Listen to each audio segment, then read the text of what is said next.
Welcome, ladies and gentlemen, to the Vinnie Eastwood Show, broadcasting from New Zealand, the wonderful, the fabulous, the refluoridated district of Waikato, is where my very special guest, EVELYN Gilbert, is in at the moment, which is great because we need a report from somebody who has, shall we say, background knowledge of a region so retarded that to be relieved of toxicity without your consent is something that they protest and reverse. EVELYN, welcome to the program. Thank you for having me, Vinny. Her website, ladies and gentlemen, is Aotearoa, a wider perspective.wordpress.com. Today, we're going to be talking about a New Zealand politician by the nomenclature Crusher, otherwise known as Crusher Collins, Judith Collins. Now, there's a word that rhymes with hunt, and the word face, and it's just the kind of face that she has. I do believe it's quite horrific, terrifying, and allegedly the entire region where she's from also looks like this. EVELYN, welcome to the program. I wouldn't say exactly like that, but pretty much the same, yeah. Yeah. God doesn't have a sense of humour in the Waikato way here. He's just like a really dark lord, you know, like Sauron. He's not exactly handing out the freebies or the good fortune to all the good little boys and girls. So, speaking of Crusher, what kind of news have you got for us, EVELYN? Well, there's not so much news as that she just has this incredible skill at hanging on in her function as minister. And for those of you who don't know about this, she has just been to China, where she was going to speak about and discuss with the leaders human rights issues. But she used that time to discuss financial advantages for her husband's dairy company. And, of course, a lot of people would like to see her leave because that, of course, is a huge conflict of interest. Vinny? Exactly. In what way? And can we define this and sort of flesh out the issue here? What do you mean? Well, let's talk about in terms of how much financial interest and conflict of interest are we talking about here? Like, how big is her husband's farm? What do they stand to gain? I wouldn't know about the exact size, but the company itself has been known to donate the grand total of $85,000 to the National Party coffers in exchange for these conversations she's had with Chinese officials under the guise of a friendly meal, which in China, by the way, is the preferred way of doing business. There's. Can I ask what exact ministership does Judith Collins have? She's the Minister for Justice, isn't she? Yes, she is. Okay. Yes, she is. So, what would the Minister of Justice in New Zealand and any Chinese officials know about human rights exactly? Other than violating them and knowing how to do so without getting busted. Well, in her job as Justice Minister, she would of course have some reason to discuss human rights and human rights issues. The thing is, though, why would a small country with only 4 million people get in the way of a juggernaut of 1 billion people such as China? There's just no way you can discuss human rights and expect them to listen. It's a joke. So that would be like the residents of Chatham Islands telling New Zealand what to do. Yeah, exactly. And that, of course, would never happen. Other than that, of course, China, which is on the verge of collapsing financially and which has a lot of extremely rich elite party members who are all just dying to get out of China with their ill-gotten gains. And the money they print out of thin air. I mean, China prints about $250 billion a month at the moment to just kick the can down the road. All that money goes to the elite. It goes to the cronies of the elite. And these people are all buying farms, land, apartments. In London the other day, somebody bought an apartment for over $250 million. We're talking 6-room, silly apartment. So we're talking about a group of people who is just really, really keen to get out of China. Now, incidentally, a coffee sponsor of mine who we're going to be launching shortly used to work in Vietnam during the mid to late 90s, and he was doing business with a Chinese diplomat. And this diplomat told him that New Zealand's on their list. And he goes, what list? And he goes, well, countries we're going to take over. And he goes, what do you mean? How are you going to do that? Are you going to invade with armies and stuff? And they go, no. We've got plenty of political dissidents and things like that in China that we don't need or want. And we've got plenty of money that we can make up out of thin air. So we're just going to stuff a whole bunch of money in their pockets, send them to New Zealand, and instruct them to buy homes and small businesses. And that's very interesting. And before you know it, we'll own New Zealand.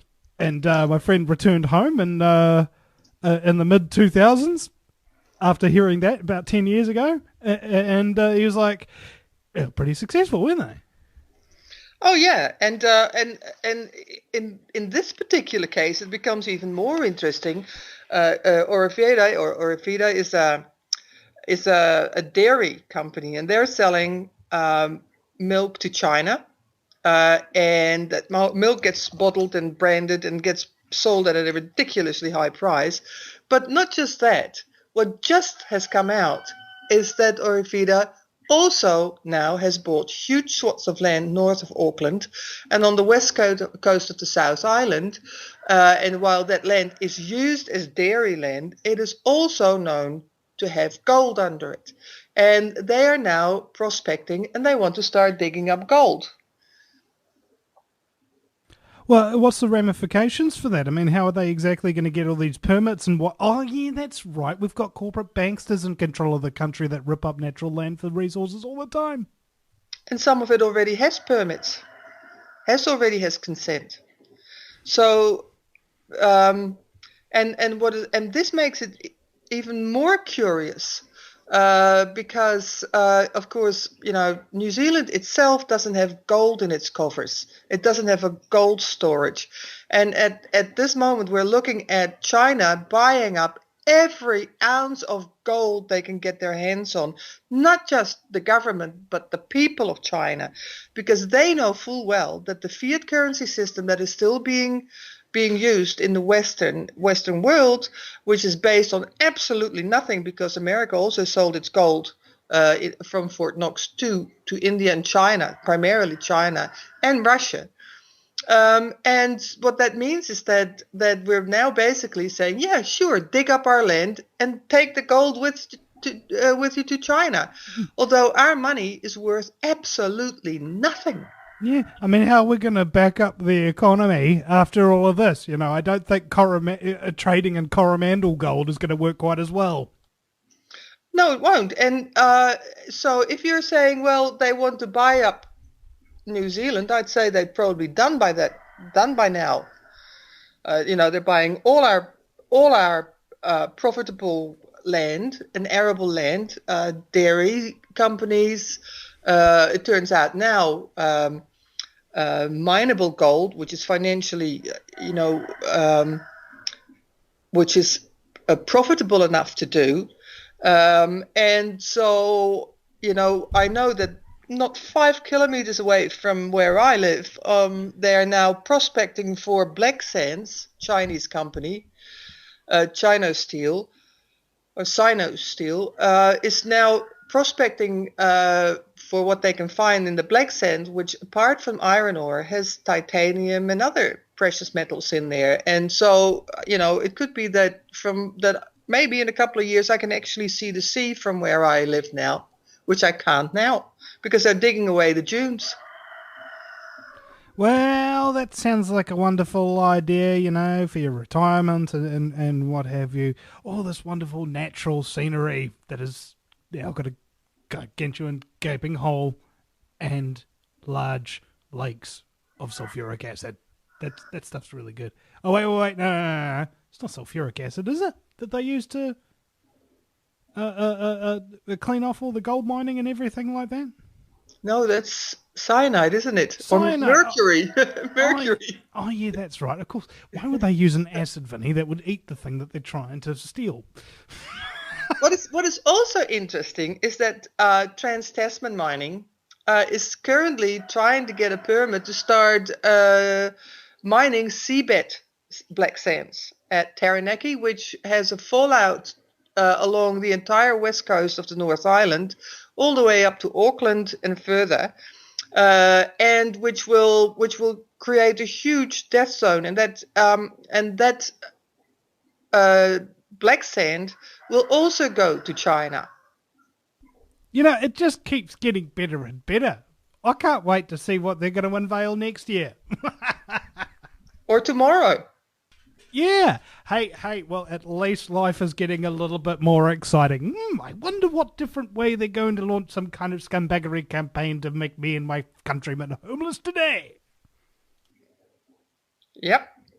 Am I losing my sense of humour about this sort of thing? I don't think so. Hey, look, I wonder exactly how we can deal with the situation other than through humour. Because you go to the authorities and you tell them about these kind of things. You got evidence. You got everything you need to prove your case and exactly what all of these scum are doing. But unfortunately, the very authorities that are elected to frickin' protect you from these foreign scum are employed by said foreign scum to enrich said foreign scum. Sure. I mean, John Key, after he's done, he doesn't care if National implodes. He will leave. He will get a nice, cushy job, and he'll probably travel around the globe convincing people that they should accept the Queen as the head of state, and not just the Queen, but the generations to come. Which is, by the way, what he said he would do when he came away from Balmoral last year. And people like Judith Collins will probably do the same. There's just one big kettle of fish, New Zealand, ladies and gentlemen, is not a country that, as the Transparency International Index would suggest, the least corrupt country in the world. If anything, it's kind of the opposite, an inversion. It's a nation where all of the people that are supposed to report corruption are so corrupt that they don't report any of it. It's all pervasive. You've got to love that. Moving on to the second half of the interview, we have NATO involvement in the Ukraine, I hear now, Evelyn. Well, yes, we do. In fact, at this moment, 6,000 troops, NATO troops from Sweden, ranging as far as Holland, the Netherlands, Sweden, England, Canada, France, they're all training in Poland and other Baltic countries. And while they're saying they're doing this just to protect those countries, you might wonder why it is that they're there. Added to that, there's a lot of army out of uniform which has been caught and arrested in the Ukraine, and they are advisors and to the new Ukrainian unelected government. And well, what else is new? Okay, because of course, we're here in New Zealand. What is so interesting about New Zealand at the moment is that in July 2012 or June 2012, I'm not sure, John Key signed an entirely new treaty, a new pact with NATO. A lot of people think it was just an extension of the older agreement, but he signed a brand spanking new pact with them. If you want to check this, go to the NATO site and search for New Zealand agreement, pact, and you will find all this. It's all out there on NATO, which is amazing on the website. And what not a lot of people know is that last year there was a NATO training exercise, and I'm calling this NATO even though they didn't, on the South Island called Southern Katipo. And there were the Five Eye countries, there's all the Anglo-Saxon countries, France, and several countries that are on the verge of becoming Pacific members of NATO, because NATO wants to have at least 60% of its troops and resources stationed in the Pacific in the next 6 years. So that might have something to do with protecting the Trans-Pacific Partnership Agreements agenda. I don't know. Better yet, oceanic unionization, so that the troops can be everywhere to quell any domestic insurrection. No, we don't want to be slaves to a global empire. Yeah. Well, I would say that the TPP actually is just a political arm of the same agreement. But what happened with Southern Katipo was that the scenario of that exercise was regime change. It was, what was it, to invade New Zealand via beach landing and depose a democratically elected prime minister. Wasn't that the directive of the training exercise? Well, they said, of course, to make it sort of sellable, that it was a leader who refused to step down after an election. The issue is that whether it's someone who doesn't want to step down or whether it's a democratically elected leader, you are not entitled to go into a country and affect regime change. That is a war crime. So what they were effectively doing was training for a war crime. New Zealand was allowing to have 10 countries, including itself, all of whom were either long-term NATO members or on the verge of becoming members of NATO, and they were training for regime change. Not only that, at the same time they were training here, they were training in the Baltic countries on defending the Baltic countries, Finland, Letland, Lithuania, Poland, defending against an invasion of a big country to the northeast of those countries. Well, there's only one big country to the northeast of those countries, that's Russia.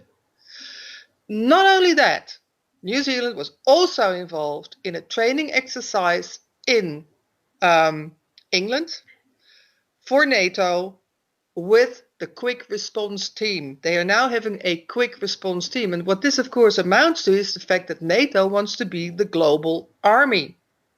And they are training different countries, and they're using soldiers from different countries, so that if they have to invade a country that they would otherwise not invade, they can always say, well, it's not the Russians invading or the Germans invading Holland, we're just using German soldiers to come down on the Dutch if they were to rebel against NATO rule. Or, we have Australian soldiers here, or Polish or Ukrainian soldiers if we decide to say, no, we don't want to be members of NATO anymore.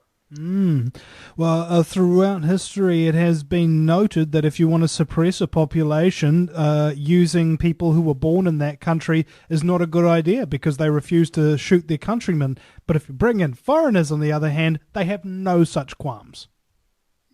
No, and or even if you say, okay, well, we're going to have a couple of New Zealanders to make it legitimate to New Zealand population, but the rest of them are, French. It's like collaborators in a takeover bid, Yeah. That's what it is. So that's what they're working on at the moment.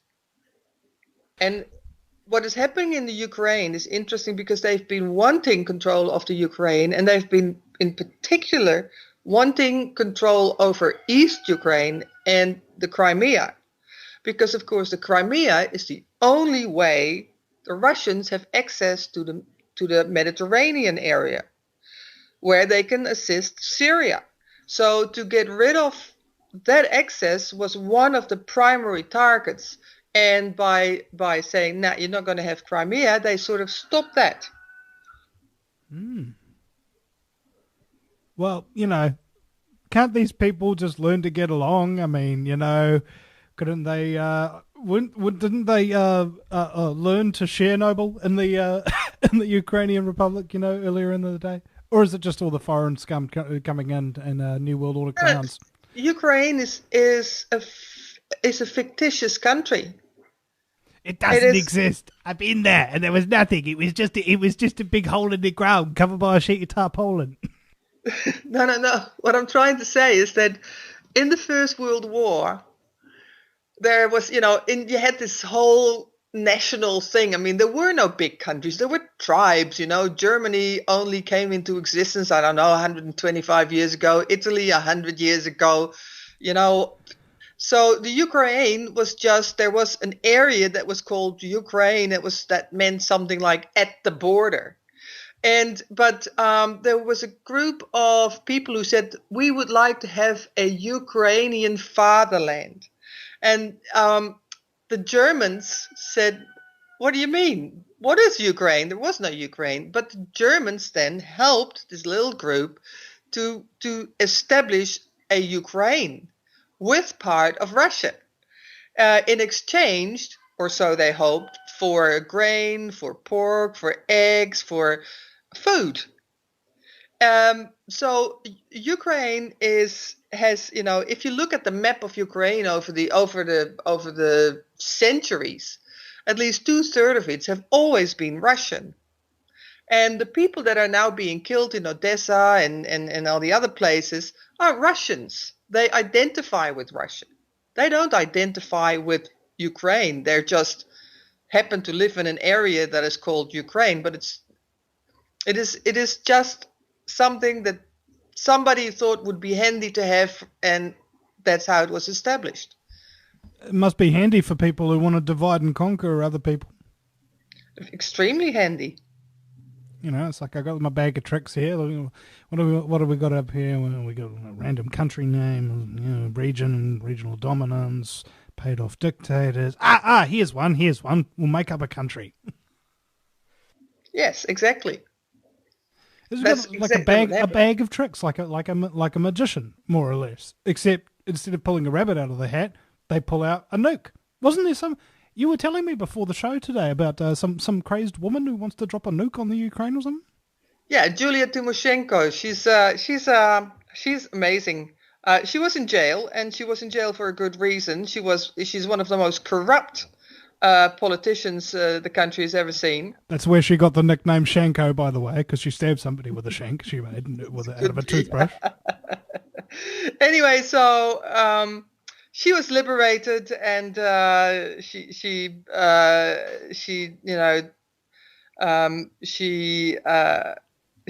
was the ultimate victim. And anyway, so a couple of weeks ago, a telephone conversation was released with her saying, what we have to do is we have to nuke, and we're talking about a lot of people, 8 million people, I think. We have to bomb them with a nuclear bomb, and we have to just kill them all, the Russians. Yeah, that'll really calm the situation down. Well, what has happened now, just today, a video was released wherein this woman said, I want to thank the people who fought in Odessa.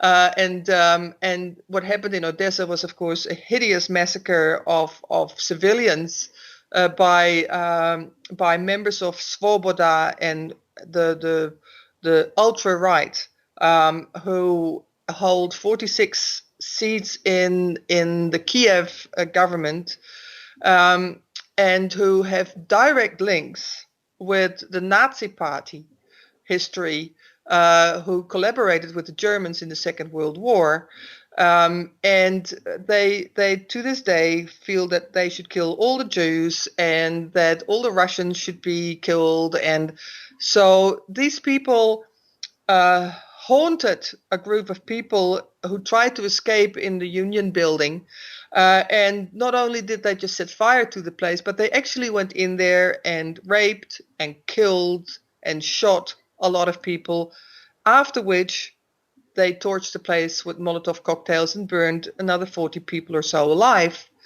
I mean, it was a hideous crime, and there was nothing noble about it, except in the crazed minds of people like Julia Tymoshenko.